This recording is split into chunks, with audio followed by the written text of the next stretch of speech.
On va faire ambre, cyan, ambre, cyan, d'accord? Juste en termes de couleur.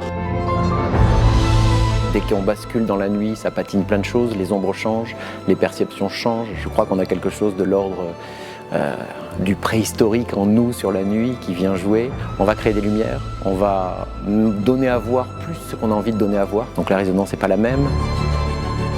J'ai 2 mini-Mac pour balancer sur les 2 murs, 2 vidéos différentes et j'en ai un des 2 qui passe pas, qui marche pas du tout.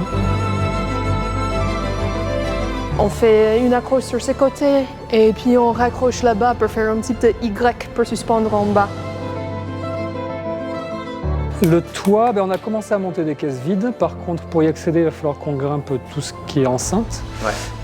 Mais l'échelle, elle est quand même très abrupte. Donc il va nous falloir des cordes. En fait, on garde la corde tendue, c'est-à-dire que jamais ils peuvent basculer. Alors ils ont une super ligne de vie toute neuve.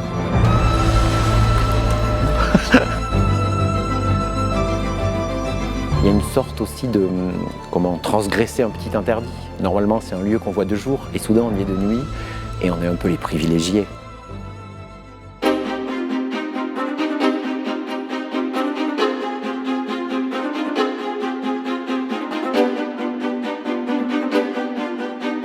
On met dans l'ascenseur tous les vaisseaux avec support. Voilà, allez, c'est parti.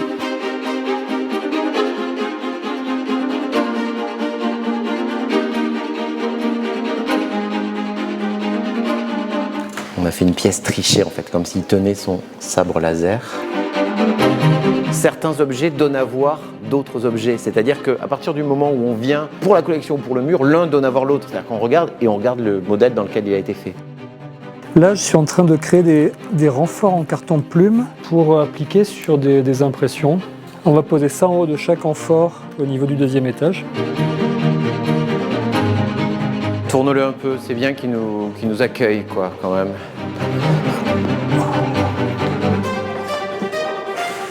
Alors là, je prépare tous les costumes qui vont servir aux comédiens et artistes de la soirée.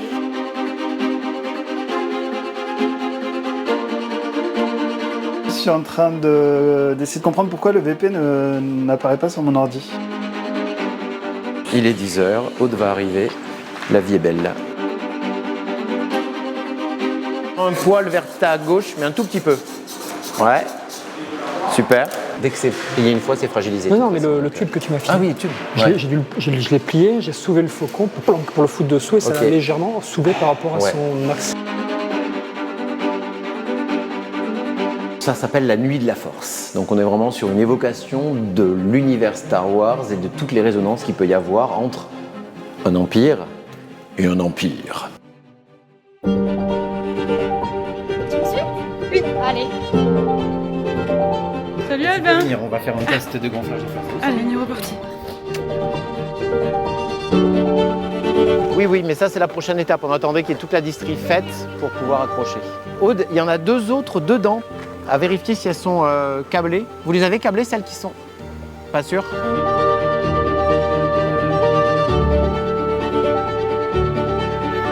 On est dans une écriture où on va essayer de non seulement de faire résonner les lieux et les expositions qu'il y a dans les lieux. Là, on est dans un monde animal et végétal, donc bien sûr que nos propositions sont en rapport avec ça, mais également faire résonner les envies des habitants des lieux.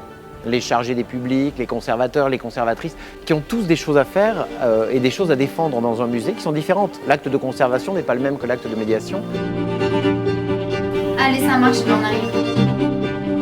C'est peut-être le moment où il va falloir rationaliser les loges là-haut, trouver quelques chaises à monter, aménager un peu plus l'espace d'à côté parce que finalement on va déborder, on est plein.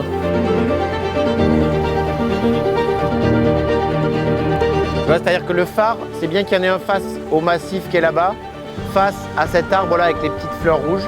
Voilà.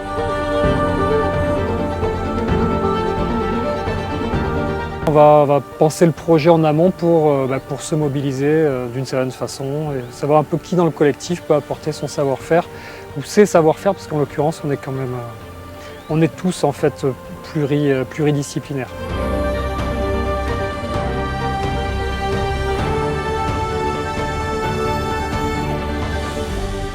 Ça va? Alors, On est prêt? Une bonne journée, on est prêt.